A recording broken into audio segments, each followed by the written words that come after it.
D'ici 5 ans, je veux atteindre l'indépendance financière. Voilà pourquoi je travaille. Je recherchais une opportunité pour une affaire rentable qui n'impliquait pas d'investir des capitaux énormes. Nous avions créé notre entreprise avec mon mari, mais cela n'a pas marché. Nous nous sommes retrouvés sans un sou, complètement sur la paille. Nous avons décidé que nous ne pouvions pas tomber plus bas et que nous devions vraiment faire quelque chose. Comme par hasard, peu de temps après, un ami nous appelait pour nous présenter cette affaire. Je recherchais quelque chose pour remplacer mon revenu professionnel. Il y a quelques années, j'ai pris ma retraite anticipée et je voulais compléter ma retraite de l'enseignement. L'affaire m'a donné un nouvel élan pour l'avenir. À seulement 37 ans, je sais que dans quelques années, je vais enfin pouvoir m'arrêter de travailler. J'aurai acquis une liberté financière totale. Et ça, c'est une perspective d'avenir vraiment motivante. Quand j'ai démarré cette affaire il y a 10 ans, j'ai gagné 300 € dès le premier mois. Un an après, j'ai laissé tomber ma première activité à mi-temps pour me lancer à fond dans le marketing de réseau. Aujourd'hui, je me sens une femme d'affaires indépendante avec des revenus de 100 000 € par an. Avec cette activité de vie, je vois la vie avec confiance et sérénité. Vous venez d'entendre de vrais témoignages. Pas des acteurs, mais de vrais gens, de tous les milieux. Ils avaient des conditions de vie qui ne les satisfaisaient pas et ils recherchaient autre chose. Ils ont tous trouvé la réussite financière grâce à une opportunité d'affaires semblable à celle que vous envisagez maintenant.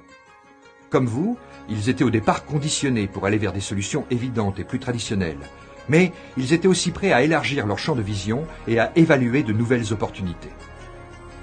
Mais avant d'en apprendre davantage, je vous propose de répondre vous-même à quelques questions.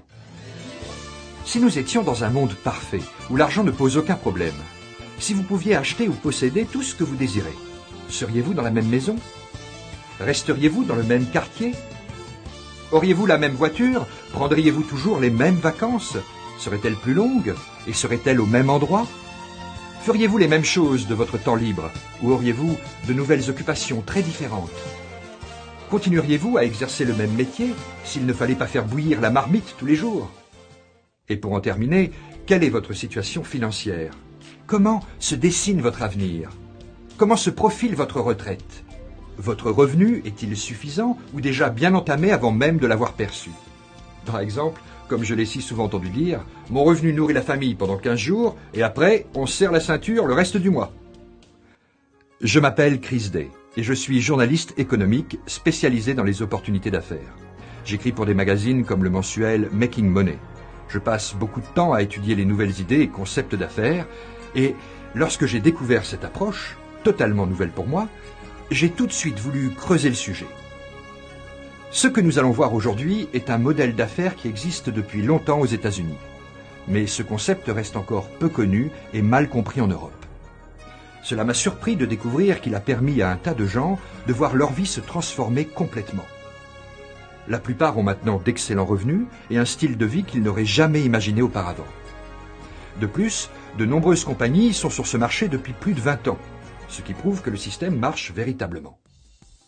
Vous avez ici la chance d'une affaire à domicile, où il n'y a pas besoin d'investir quantité d'heures, ou de risquer du capital. Il n'y a besoin ni de locaux, ni de personnel. Plus important encore, il ne faut pas quitter son emploi. Il n'y a aucun risque financier. Il est possible d'y consacrer aussi peu que 10 heures par semaine, et réussir à se créer des revenus résiduels, ou des revenus qui continuent à arriver, même si on n'y met pas les mêmes efforts. Parce que les nombres prennent le relais. Certains d'entre nous ont même créé des affaires où les revenus persistent quand ils prennent des vacances ou lorsqu'ils dorment. Tout simplement parce que dans différentes parties du monde, le travail continue. Aujourd'hui, notre revenu est incroyable comparé à il y a 2 ans lorsque nous étions très fortement endettés.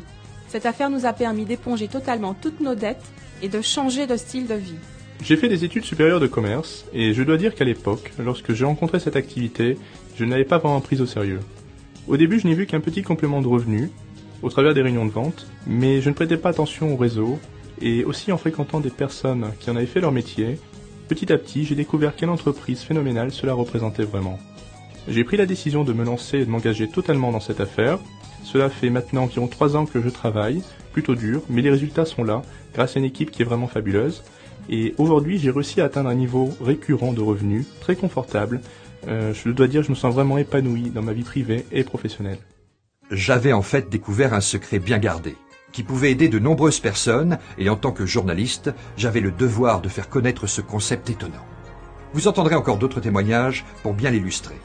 J'ai également demandé le concours d'une des autorités en la matière, le fondateur de l'Académie du marketing de réseau, qui est la seule organisation à travers le monde à proposer des cours formels aux distributeurs. Cet auteur a écrit plus de livres que quiconque sur le sujet, 16 jusqu'à présent. En tant qu'homme d'affaires, il a connu la réussite, et en tant que distributeur, il a aidé des milliers de personnes à travers le monde à construire des affaires prospères.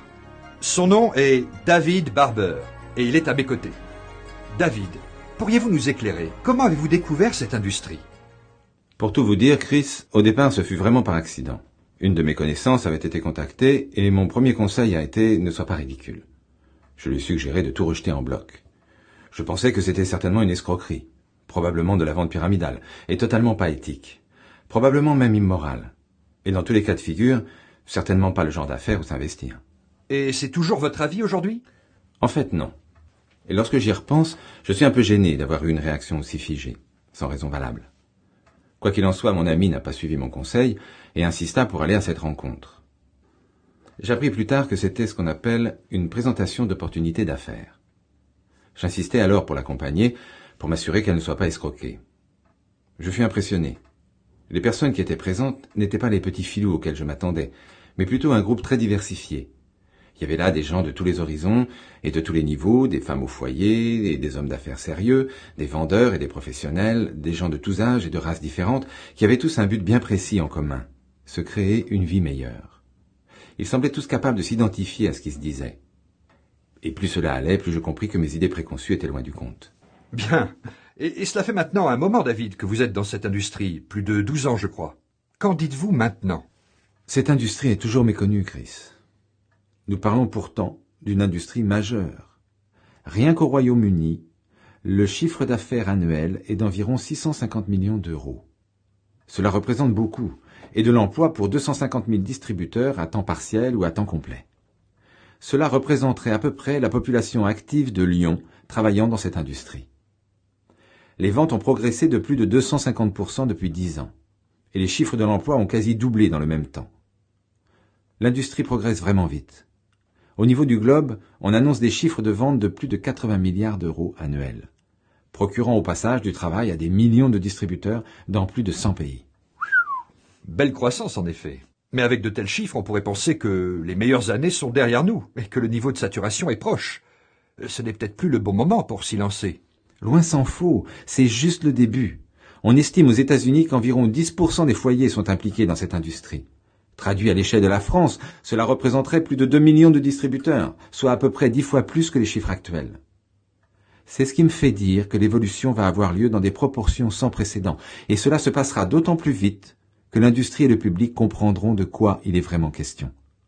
Je pense qu'on n'a encore rien vu. Mais pourquoi pensez-vous que l'industrie prendra une telle ampleur? Vous savez, à travers le monde occidental, les gouvernements nous disent que de plus en plus d'emplois sont créés. Peut-être. Mais il faut regarder au-delà des chiffres, parce qu'en réalité, les emplois bien rémunérés sont remplacés par des emplois moins bien rémunérés, avec des contrats de plus en plus précaires.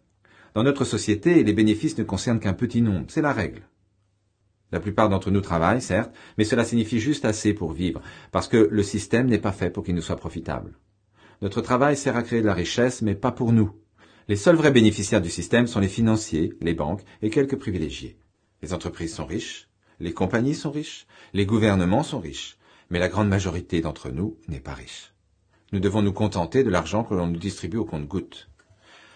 Les gens persistent à croire que le seul chemin pour obtenir un avenir sûr passe par les études. Mais en vérité, les diplômés sortent des universités et des grandes écoles et ne trouvent pas de travail.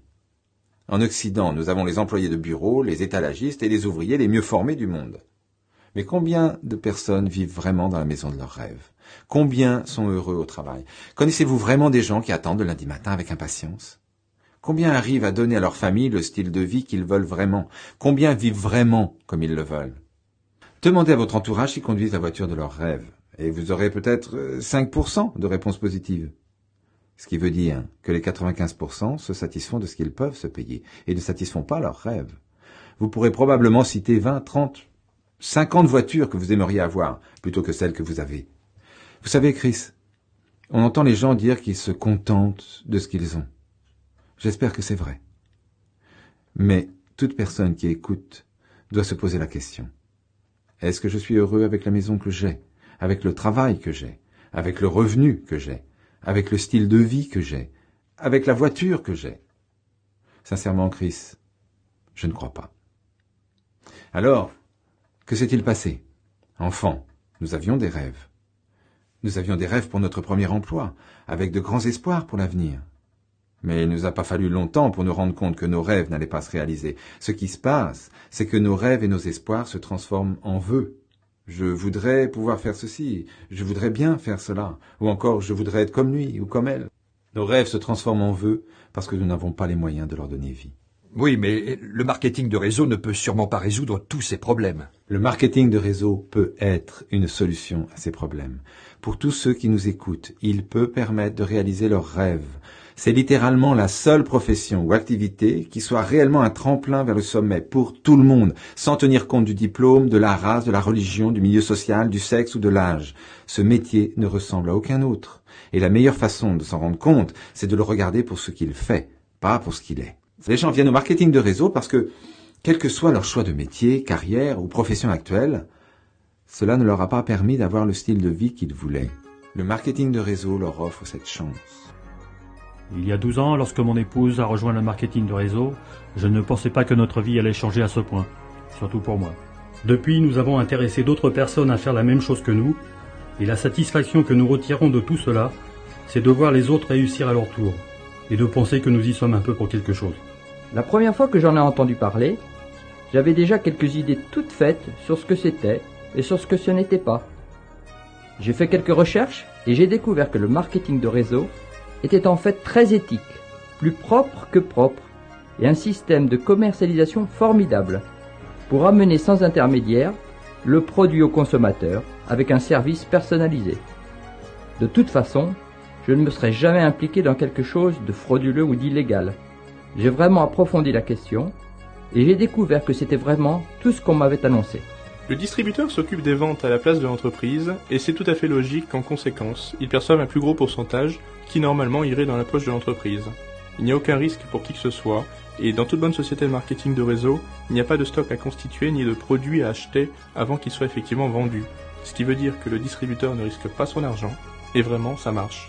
Dans le cas d'une bonne compagnie, le client se retrouve finalement à payer moins cher qu'il ne le ferait pour un produit haut de gamme dans le commerce traditionnel, et cela il ne faut pas l'oublier, en marketing de réseau, nous sommes dans un métier où le bouche à oreille fonctionne vraiment. Le produit doit absolument être de haut niveau et irréprochable, sinon il n'y aurait personne pour le recommander à un ami ou un membre de la famille. En marketing de réseau, la plupart des distributeurs sont dans un plan sur 2 à 5 ans, qui va leur permettre de réaliser ce qu'ils veulent. Combien d'entre nous peuvent en dire autant? Quand nous avons un plan de carrière, et la majorité n'en a pas, c'est plutôt un plan sur 45 ans, qui nous permettra de nous retirer après 45 ans de travail, avec des revenus suffisants pour vivre confortablement notre retraite. Voilà pourquoi la majorité d'entre nous travaille, pour une retraite. Mais arrivé à la retraite, nous nous rendons compte que notre pension ne vaut rien. Plutôt qu'une retraite dorée, nous nous retrouvons à grappiller pour survivre les 20 ans qui nous restent. Est-ce là un plan qui en vaut la peine? Plutôt qu'un plan sur 45 ans, si je pouvais vous montrer comment obtenir ce que vous voulez en seulement 2 à 5 ans, seriez-vous intéressé? Je parie que oui. Voilà au juste ce que peut permettre le marketing de réseau. Mais alors, qu'est-ce que c'est, le marketing de réseau? Vous connaissez les magasins? Vous avez entendu parler du porte-à-porte, de vente sur catalogue, de vente en réunion, d'agents qui vendent directement à partir de leur domicile. Ce sont tous des canaux qui permettent à l'industriel d'approvisionner le consommateur, ou le client final, avec ses produits. Le marketing de réseau est tout simplement un nouveau canal de distribution. Mais dans les canaux de distribution que vous avez mentionnés, peu s'enrichissent, alors qu'en marketing de réseau, on entend d'étonnantes histoires de réussite, des gens qui partent de rien et atteignent des sommets. J'ai rencontré des distributeurs qui gagnent plus sur un mois que des cadres sur une année entière. Mais ces histoires sont-elles bien réelles? Je sais que beaucoup de ceux qui nous écoutent se le demandent, tout comme je l'ai fait moi-même quand j'ai découvert cette industrie. Et si c'est bien le cas, pourquoi est-ce possible en marketing de réseau, alors que cela ne l'est pas dans des domaines plus traditionnels? Oh oui, elles sont bien réelles, ces histoires. Et cela tient à la nature même du marketing de réseau. Dans ce système, la répartition des revenus est différente d'une entreprise traditionnelle. C'est celui qui travaille réellement qui gagne vraiment de l'argent. Pourquoi? Pour 2 raisons. D'une part, dans les canaux de distribution traditionnels, en moyenne 70% environ du prix hors taxe que le client paie dans le magasin servent à payer les marges et coûts de fonctionnement des différents intermédiaires. Ces coûts pouvant atteindre jusqu'à 90% dans certains secteurs. Dans le marketing de réseau, par contre, il n'y a aucun intermédiaire. Du coup, ces mêmes 70% sont directement répartis sous forme de commission aux distributeurs. Cela peut représenter beaucoup d'argent. D'autre part, le marketing de réseau se développe suivant un principe de démultiplication. Tous les efforts que vous faites sont puissamment démultipliés par le système. Je m'explique, Chris. Dans une entreprise traditionnelle, la productivité journalière d'un employé est limitée par les 8 à 10 heures de travail dont il dispose. Et cela est vrai aussi bien pour le directeur général que pour l'employé le moins qualifié. Forcément, les possibilités de gain de chacun sont limitées au salaire négocié au départ pour un horaire donné. Ce qui fait du marketing de réseau une opportunité exceptionnelle, c'est qu'il met à votre disposition un effet de levier unique qui vous permet de démultiplier ce que vous faites en une journée. Prenons un exemple. Vous recrutez 5 personnes qui vont faire exactement la même chose que vous en une journée. Vous produirez 5 fois plus par jour. Maintenant, vous proposez à ces 5 personnes de recruter elles-mêmes 5 personnes, et chacun reproduit ce processus 4 fois de suite. Eh bien, vous pouvez vérifier, Chris, si vous le voulez, vous obtenez un total de 3905 personnes qui travaillent avec vous. Dans le marketing de réseau, chacun travaille pour soi et pour le réseau. Prenons par contre une entreprise traditionnelle qui compterait elle aussi 3905 employés. Sur ces 3905 employés, vous auriez environ 1000 vendeurs. Ce sont eux qui vendent les produits. Ce sont eux qui font rentrer de l'argent dans l'entreprise. D'une certaine façon, on pourrait dire que les 2905 autres coûtent de l'argent à l'entreprise. Dans le marketing de réseau, nos 3905 distributeurs sont 3905 vendeurs qui font rentrer de l'argent dans le réseau. Si vous investissez 10 heures par semaine dans votre entreprise et si vos 3905 distributeurs font de même, vous obtiendrez un total de 39 050 heures hebdomadaires travaillées, c'est-à-dire à peu près l'équivalent de 1000 employés travaillant 39 heures par semaine. Si dans votre réseau, chacun vend 100 € de produits par mois, votre groupe génère un chiffre d'affaires de plus de 4,5 millions d'euros par an. Là-dessus, la part de commission qui revient à votre groupe sera d'environ 3 millions d'euros.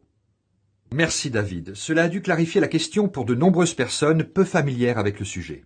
Bon, alors maintenant, que faut-il faire pour réussir en marketing de réseau? Dans les entreprises traditionnelles, les employés ne travaillent pas pour eux-mêmes. Ils font ce que l'entreprise attend d'eux. Cela change lorsque vous faites du marketing de réseau. Vous travaillez maintenant pour vous, pour obtenir le style de vie que vous voulez vous donner, et pas pour ce que quelqu'un attend de vous. Pour que cela marche, vous devez juste décider quel est votre objectif, et ensuite travailler pour l'atteindre. Définissez ce que vous voulez, établissez un plan d'action pour atteindre ce but, avec les distributeurs expérimentés du groupe que vous rejoignez. Ensuite, passez à l'action. Et encore plus important, ne perdez jamais de vue cet objectif qui vous a fait entrer en marketing de réseau, et n'abandonnez jamais. Le seul moyen pour échouer en marketing de réseau, c'est d'abandonner et de baisser les bras. Un des plus gros problèmes du marché du travail aujourd'hui, c'est le manque de sécurité. Je pourrais demander à tous ceux qui nous écoutent, vous sentez-vous en sécurité avec votre emploi et dans votre entreprise actuelle? À ceux qui ont la chance d'avoir eu une bonne éducation, qui sont diplômés, je demanderais, êtes-vous certain de votre avenir? Êtes-vous sûr de trouver un bon emploi, bien payé, à vie? Êtes-vous sûr que le chômage ne vous touchera jamais? Je crois que nous sommes tous d'accord. Un emploi sûr ne veut plus rien dire, et un emploi à vie fait partie du passé. Des centaines de milliers de personnes ont été employées à vie dans la construction navale, les mines, la grosse mécanique, l'industrie de l'automobile ou l'acier. On sait ce que c'est devenu avec les restructurations industrielles.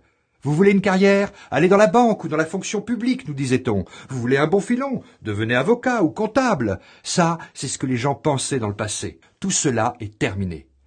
Le monde change de plus en plus vite. Nous sommes à la merci des tendances du marché et des industries entières où certaines professions disparaissent de plus en plus vite. Quand le marché du travail s'écroule, la misère humaine qui en découle est effroyable. Vous avez 45 ans, vous êtes sur le marché du travail, vous avez un gros problème. Alors, que répondre à cela, David? Eh bien, Chris, l'un des bénéfices du marketing de réseau, c'est que cela ne peut pas vous arriver. Vous n'êtes à la merci de personne, ni à la merci des tendances du marché. Envisageons le pire. Si votre compagnie de marketing de réseau disparaissait aujourd'hui, que feriez-vous? C'est simple. Vous vous tournez vers une autre compagnie de marketing de réseau et démarrez dès le lendemain. Et si vous avez bien mené votre groupe, si vous l'avez bien formé, beaucoup de vos distributeurs vous suivront. Et votre premier chèque de bonus, il sera gros, à n'en pas douter, grâce à tous les produits qui seront rapidement écoulés dans votre réseau. Faites le parallèle avec ce qui se passerait dans toute autre entreprise qui s'écroulerait. David, en tant que journaliste économique, ce qui m'importe, c'est de savoir si les gens prennent un risque en s'engageant dans quelque chose de nouveau. Normalement, dans les secteurs traditionnels, si vous démarrez une nouvelle carrière ou montez une nouvelle entreprise, oui, c'est risqué. Mais quel est le risque en marketing de réseau? Pourriez-vous dégager 10 heures par semaine, parallèlement à votre emploi actuel, pour développer votre activité de marketing de réseau? En fait, si vous avez déjà un emploi, je ne vous propose pas de le quitter. Je vous propose simplement d'essayer le marketing de réseau et de voir d'abord si ça peut marcher pour vous. Ensuite, il sera toujours temps de voir ce que vous faites. Il n'y a pas de risque au départ. Avec maintenant 60 ans de recul aux États-Unis, le concept a déjà largement fait ses preuves. Dans les entreprises de marketing de réseau bien gérées, les avantages pour toutes les parties prenantes, industriels, distributeurs ou consommateurs, sont tellement importants qu'il est difficile d'envisager autre chose qu'une croissance explosive dans les années à venir. Toute personne qui rejoint le métier maintenant pourrait bien faire partie d'une véritable révolution. Et ne vous y trompez pas, il s'en trouvera beaucoup qui regretteront d'avoir dit non sans même avoir pris le temps de vraiment regarder cette opportunité de plus près. En fait, la question n'est pas de savoir si le marketing de réseau peut rivaliser ou non avec ma source actuelle de revenus, mais bien plutôt comment ma source de revenus actuelle pourrait-elle rivaliser avec le marketing de réseau. Vous savez, le marketing de réseau est une industrie en pleine expansion. La question est de savoir si l'on veut en être ou pas. Que ce soit tout simplement parce que notre source de revenus actuelle ne nous permet probablement pas d'obtenir ce que nous voulons d'ici 2 à 5 ans, ou encore parce que l'évolution de notre couverture retraite n'est pas rassurante. Eh bien voilà, vous venez d'entendre les témoignages de David Barber, ainsi que les témoignages de nombreuses autres personnes. Comme je l'ai dit plus tôt, des gens comme vous et moi, qui vous ont seulement fait part de ce que cette grande industrie a pu leur apporter. Et si cela a été possible pour eux, cela peut l'être également pour vous. Mais vous n'avez pas besoin de les écouter davantage. Tournez-vous vers la personne qui vous a remis ce CD et demandez-lui de vous faire rencontrer des gens qui ont réussi dans cette entreprise. La balle est dans votre camp. À partir de maintenant, et en travaillant sérieusement dans la durée, vous avez la possibilité de changer beaucoup de choses dans votre vie. Vous pouvez vous débarrasser de vos soucis d'argent ou de vos ennuis de travail. Vous pouvez gagner les revenus que vous voulez, plutôt que de vous contenter de ce que le système veut bien vous donner. Vous pouvez choisir votre style de vie, pas ce que la vie vous impose. Si vous savez ce que vous voulez dans la vie, si vous voulez que les choses soient différentes, si vous vous souciez de votre avenir, si vous voulez donner à votre famille la vie qu'elle mérite, je vous recommande fortement de vous tourner vers la personne qui vous a remis ce CD et de lui parler de tout cela. Les gens prennent leurs décisions sans connaître ce domaine ou sans réaliser le vrai potentiel du marketing de réseau. Je pense que si les gens savaient de quoi il s'agit réellement, tout le monde serait dans le marketing de réseau.